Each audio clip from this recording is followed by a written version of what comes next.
અરે બેન તમે ચિંતા કરો માં, તમારી દીકરી મારા ઘરે વહુ બનીને આવશે ને તો હેઠે પગ નહીં મૂકવા દો. અમારી પાસે 3 તો ગાડી છે તો, અને 2 તો ડ્રાઈવર છે, એને કાંઈ ચિંતા નહીં, જ્યાં કે ત્યાં લઈ જાય મૂકી જાય તો.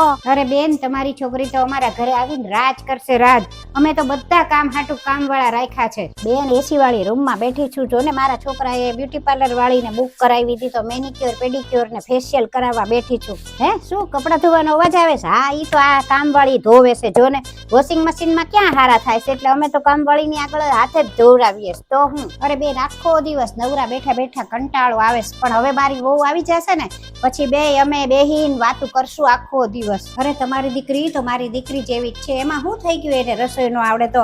અમારે તો 3 રસોઈ આવે છે. અરે બેન મારો છોકરો તો એવો છે ને, એની પાસે હું 100 રૂપિયા માંગુ ને તો ઈ લાખ રૂપિયા આપે. હા તો, અને તમારી દીકરી અહીંયા મારા ઘરે વહુ બનીને આવશે ને તો એની ઉપર તો પૈસાનો વરસાદ કરશે, વરસાદ. અરે બેન અમારી ઉપર તો ભગવાનની કૃપા છે કે પૈસા ખૂટતા જ નથી. અરે બેન અમારે ઘરે તો બધું પહેરવાની છુટ્ટી છે, એને જે પહેરવું હોય ભલે ને પહેરે, અમારે તો કોઈ માથે નથી પહોંચતા.